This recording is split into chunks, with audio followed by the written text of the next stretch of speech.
সম্প্রতি ব্রাহ্মণবাড়িয়ার নাসিরনগরে একটি মাজার শরীফে হামলা চালিয়েছে উগ্রবাদী জঙ্গি গোষ্ঠী তথাকথিত তৌহিদি জনতা। এই তৌহিদি জনতা হামলা করার পর তারা মাজার শরীফের কমিটিকে থ্রেট দিচ্ছিল। ভিডিওতে স্পষ্ট দেখা যাচ্ছিল যে তারা থ্রেট দিচ্ছে যে এই মাজারে নারীদেরকে অর্থাৎ মা বোনদেরকে কেন ঢুকতে দেওয়া হলো, ঢুকতে দেওয়া হবে না, ঢুকতে দেওয়া যাবে না। এবং তারা আরো থ্রেট দিচ্ছিল যেখানে হয় আমরা থাকবো নাইলে মাজার থাকবো, অর্থাৎ তারা মাজার ভেঙে দেওয়ার থ্রেট দিচ্ছিল। এবং ভিডিওতে শোনা যাচ্ছে যে একজন বলছিলেন যে এখানে তো মা বোনরা আগেও মাজার শরীফে আসতো, এখন তুমি বাধা দিচ্ছ কেন, এখন কি হলো, আগে কি তুমি ইমানদার ছিল না, এখন তোমার ইমান জেগে উঠছে?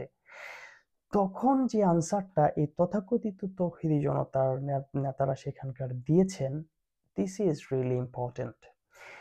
সেখানে এক ব্যক্তি জবাব দিচ্ছিল যে 5ই আগস্ট 2024-এর আগের বাংলাদেশ আর 5ই আগস্ট 2024-এর পরের বাংলাদেশের প্রেক্ষাপট এক না। Something has changed. তার দাবি হলো যে 5ই আগস্ট 2024-এর যে বাংলাদেশ, অর্থাৎ যে নতুন বন্দোবস্তের কথা বলা হচ্ছে, যে নয়া বাংলাদেশের কথা গত 15 মাস ধরে বলা হচ্ছে, সেই তৌহিদি জনতার ভাষ্য মতে সেই বাংলাদেশটা ভিন্ন বাংলাদেশ। সেই বাংলাদেশে কোনো মা বোন মাজার শরীফে যাইতে পারবে না, অ্যাকচুয়ালি এই মাজার শরীফে এক্সিস্ট করতে পারবে না এই 2024-এর 5ই আগস্টের পরের বাংলাদেশ। দিস ইজ হোয়াট এই তৌহিদি জনতার নেতা লিটারালি বলতে চেয়েছে। আপনার ভিডিওটা দেখতে পারেন। মাজারের এরিয়ার ভিতরে কোনো নারী থাকতে এখানে পর্দা দিয়ে নারী ঢুকানো হয়েছে। মুসলিমে আবার তর্ক করে এই এখানে হইল মাজার থাকতে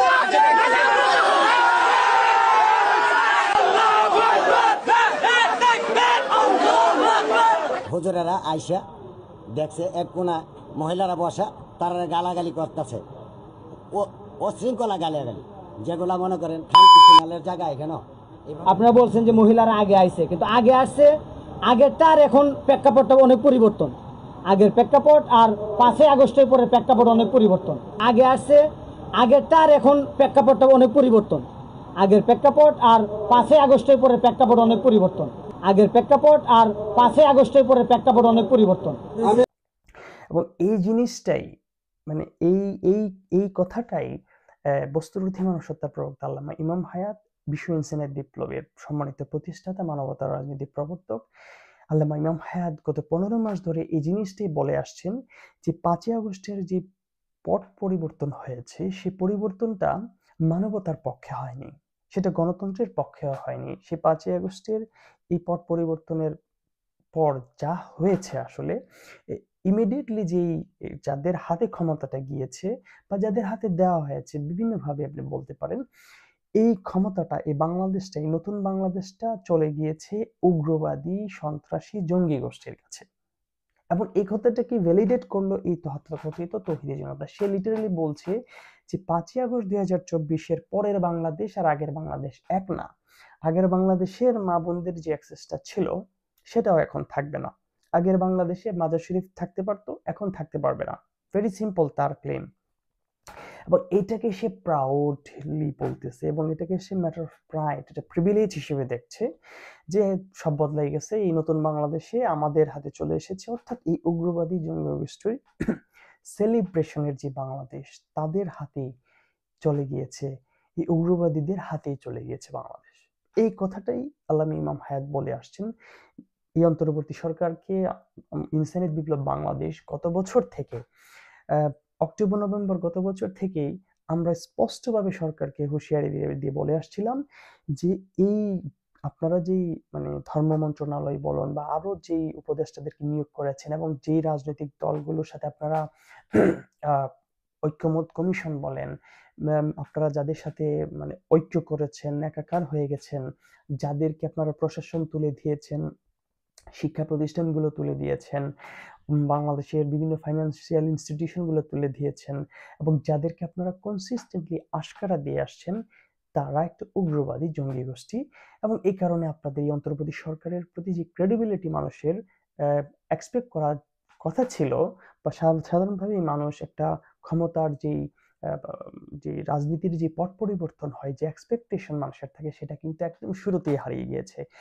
এবং আপনি ইমাজিন করুন যে এই তথাকথিত তৌহিদি জনতা, অগ্রবাদী জনতা, এই মৌদুদিবাদী, সালাফিবাদী, ওয়াহাবিবাদীদের থেকে যে সৃষ্ট তৌহিদি জনতা, তাদের উগ্রতার স্তর, তাদের কনফিডেন্সের স্তরটা আপনি খেয়াল করুন। সে এখন তার সকল ভায়োলেন্স, তার সকল উগ্রতা, সন্ত্রাসী হামলা, মা বোনদের অধিকার হরণ, মাজার ভেঙে দেওয়া, এই সকলগুলোর সোর্স অফ রেফারেন্স তারা কি দিচ্ছে? Their source of reference is 5th of August 2024, এবং তারা এই জুলাই আগস্টের অভ্যুত্থানটাকেই রেফারেন্স হিসেবে দেখছে।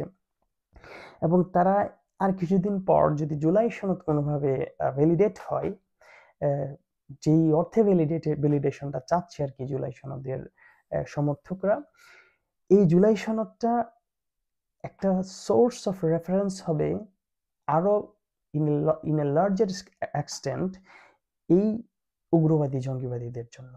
তারা এই জুলাই সনদের মাধ্যমেই নিজেদের সকল উগ্রতা, দস্যুতা, অধিকার হরণকে তাদের বৈধতা করে নিয়ে নিবে এবং এটাকে তাদের বৈধতার একমাত্র সোর্স হিসেবে তারা আপনাদের সামনে, আমাদের সামনে তুলে ধরবে।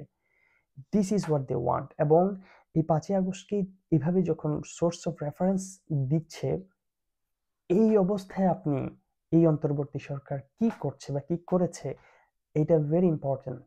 যে তারা কি করছে, তারা আসলে কিছুই করেনি। আপনি যদি তাদের 15 মাসের রেকর্ড দেখেন, তারা এই উগ্রবাদী জঙ্গি গোষ্ঠীকে মানে দমন করার জন্য they didn't take a single step, not a single step, বরং তাদেরকে এমপ্লিফাই করেছে।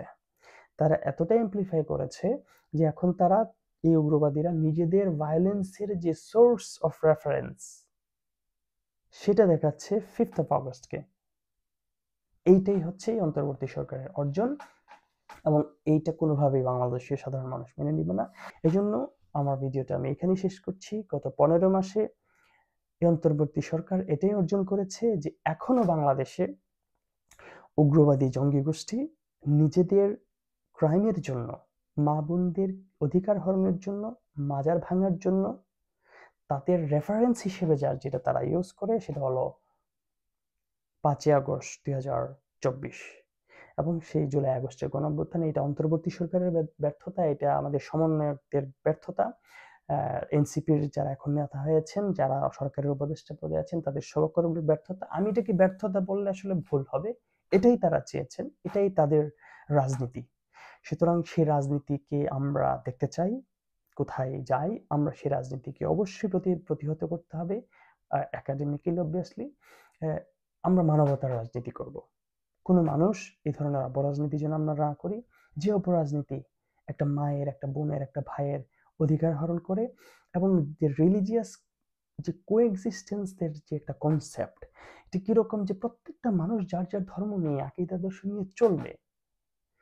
সেখানে আপনি আরেকজনের মাজার ভেঙে দিবেন, আরেকজনের মসজিদ ভেঙে দিবেন, এটা তো নেতানিয়াহু করে, ইন্ডিয়াতে মোদি করে। আপনি সেম জিনিসটা করে আবার ইন্ডিয়ায় মুসলমানদের অধিকার চান, ফিলিস্তিনে নেতানিয়াহুর এগেইনস্টে প্রতিবাদ করেন, ফিলিস্তিনের ভাই বোনদের অধিকার চান। এই ধরনের ফাইজলামি চলবে না। এগুলো ডাবল স্ট্যান্ডার্ড, এগুলো কোনো মুমিনের, মুসলমানের, ভালো মানুষের কাজ নয়। আপনাকে দুনিয়ার সর্বত্র একটা জিনিস, একটা রাষ্ট্রই চাইতে হবে, একটা বিশ্ব ব্যবস্থায় চাইতে হবে। সেটা কি? সেটা হচ্ছে মানবতার রাষ্ট্র, মানবতার বিশ্ব। যে মানবতার রাষ্ট্র বিশ্বের কথা আল্লামা ইমাম হায়াত বলছেন। সবাইকে ধন্যবাদ। আসসালামু আলাইকুম।